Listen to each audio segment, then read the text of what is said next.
Hey les otakus, j'espère que ça va bien. De mon côté, j'ai passé un super week-end. En fait, pendant 2 jours, j'étais au festival Manga à Nîmes. Ça regroupait tout ce qui était en rapport avec le manga, forcément la science-fiction et le gaming. J'ai filmé différents stands, quelques animations et des cosplayers et cosplayeuses et je comptais vous montrer tout ça. Trêve de bavardage, clair, net, précis, c'est part. En vrai, il y avait masse de stands et de nombreux artistes talentueux. D'ailleurs, j'ai acheté le Totoro de Plopart.fr. Il fait de la peinture sur bois et de la peinture digitale. Ses créations sont ouf et je regrette absolument pas mon achat.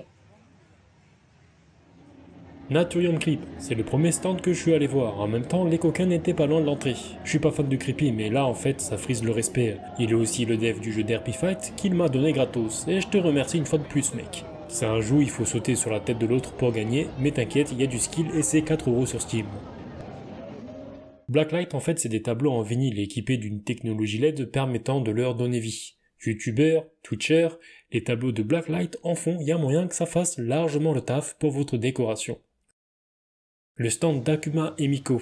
Elle est très sympa, comme ses dessins d'ailleurs. Emiko a même illustré un livre pour enfants, Les adieux du petit père, le dragon doré. Et si t'apprécies le trait, ça tombe bien, les commissions sont ouvertes sur sa page Instagram, n'hésitez pas à la contacter. J'ai pas mal échangé avec l'auteur de Tenan, Drak Manaket. Le gars est cool, en plus il prépare aussi un jeu de rôle papier. Et si les mangas et les webtoons te les brisent grave, faut lire Tenan, son roman de fantasy. Son écriture ainsi que son univers est influencé par les œuvres de Botero, voire même du monde de Narnia. C'est de la littérature jeunesse, donc pour les 12 ans et plus, mais t'inquiète, ça plaît aussi aux boomers, crois-moi. Il est aussi l'auteur des adieux du petit père, le dragon doré. Il est donc en collaboration avec Emiko, un duo fort sympathique.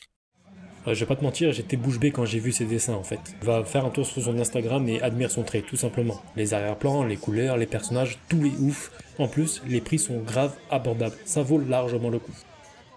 Alors ce qui est dommage ici, c'est que l'artiste, pour diverses raisons, n'a pas pu rapporter ses meilleures pièces. Et j'ai checké son Instagram et je vois de quoi il parlait. Je pense notamment à son Goku Mikate no Gokui.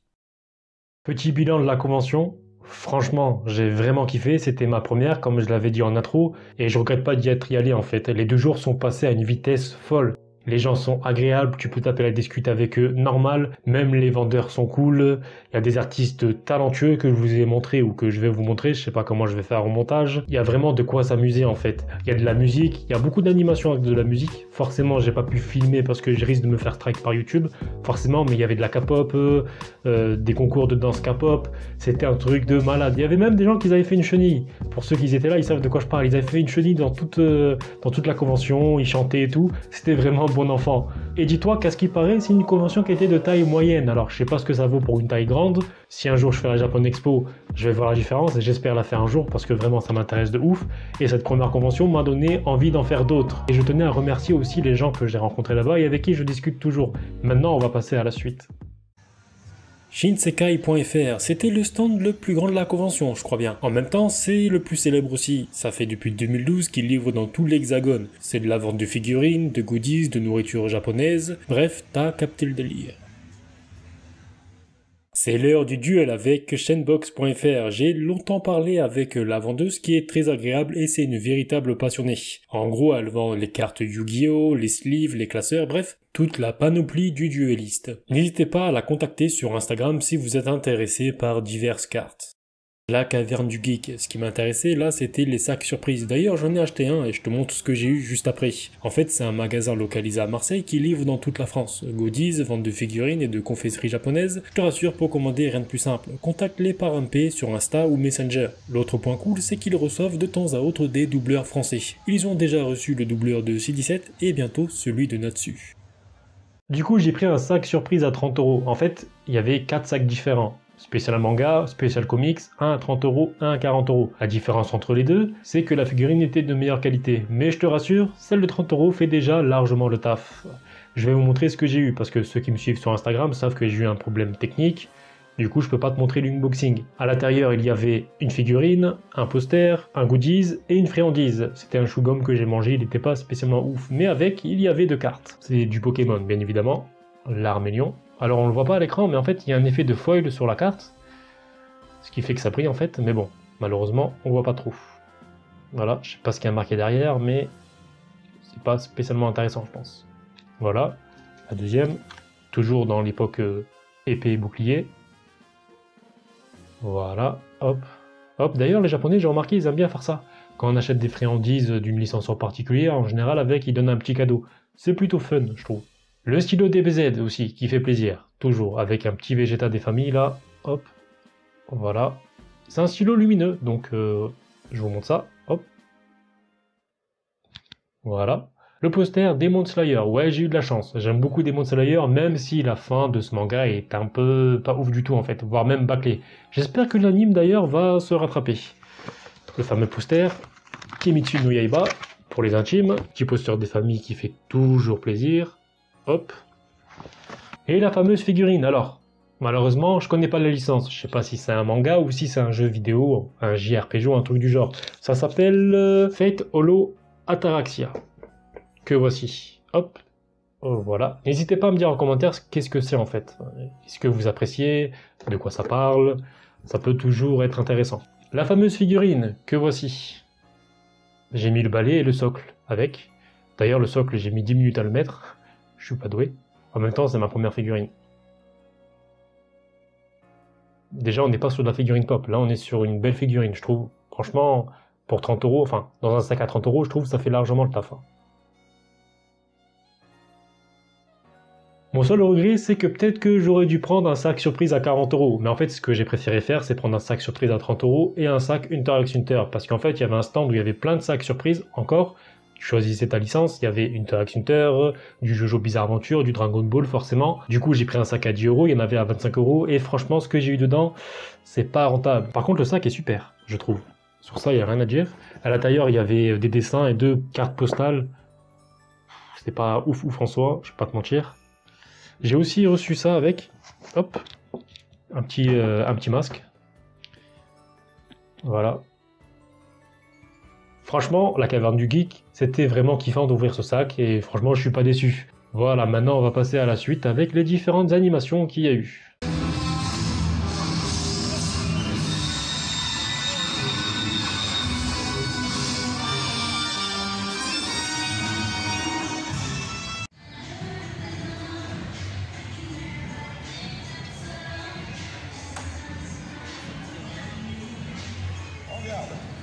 Combattez. Allez, Nicolas, tu laisses pas faire. Attaque. Allez. Pète-lui les dents. C'est pas grave. Arrête. Voilà, Nicolas, arrête. Stop. Quand je dis arrête, on arrête. J'ai jamais vu une autruche aussi en fait. C'est incroyable. Regarde le méchant. Attention. Oh là là. Et Clément tout de suite, les 10 km devant. Clément rime avec énervant. Je viens de...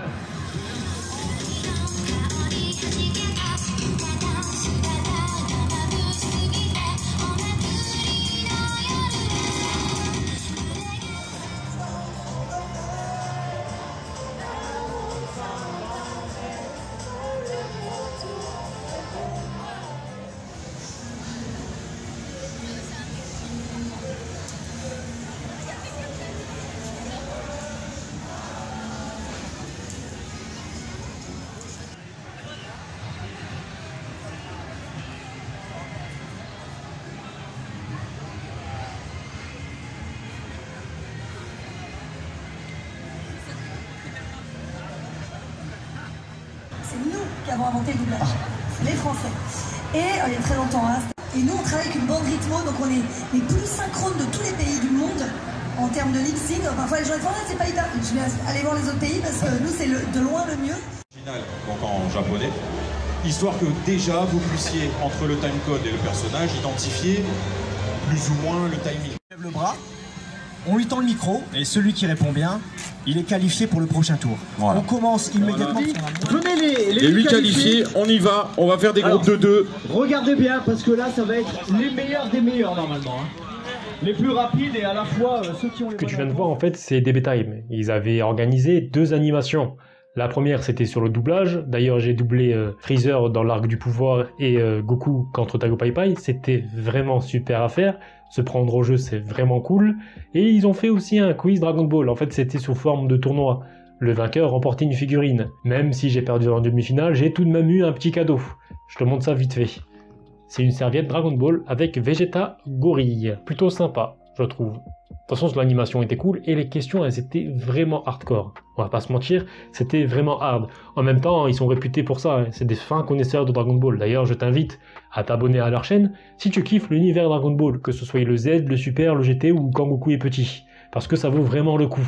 À part ça, les mecs sont humbles. Vraiment, ils se prennent pas la tête. Ils jouent pas des personnages en vidéo, quand tu les vois en vidéo et en vrai, c'est la même chose. Et ce qui m'a marqué un petit peu, c'est par exemple, ils avaient fait leur animation, j'avais parlé avec eux en amont, ils m'avaient fait une dédicace, et quand je les ai recroisés au hasard dans la convention, ils se sont arrêtés normal, ils ont tapé la discute avec moi. Je sais qu'il y a certaines personnes, certaines célébrités qui prennent pas vraiment le temps de te connaître ou autre.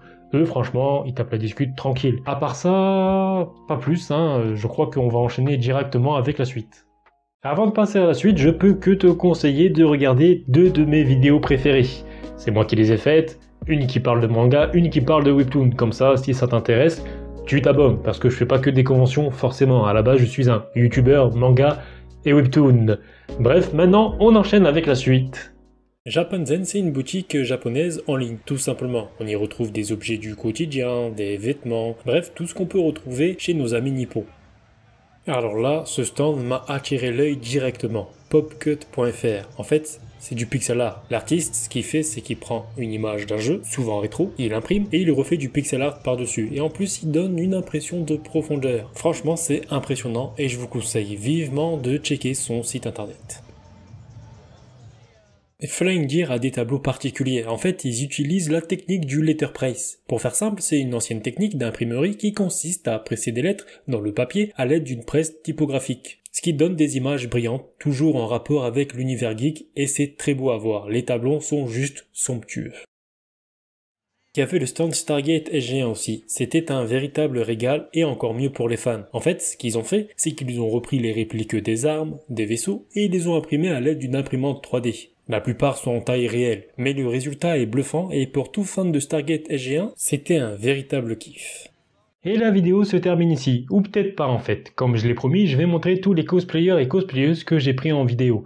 Je vous remercie de vous avoir pris au jeu, mais avant, DBTime a un message à vous faire passer. Vous êtes avec DBTime sur Otakun TV. Abonnez-vous et à très vite.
Et la vidéo se termine ici, en espérant qu'elle vous aura plu. Je vous dis à bientôt et surtout, portez-vous bien.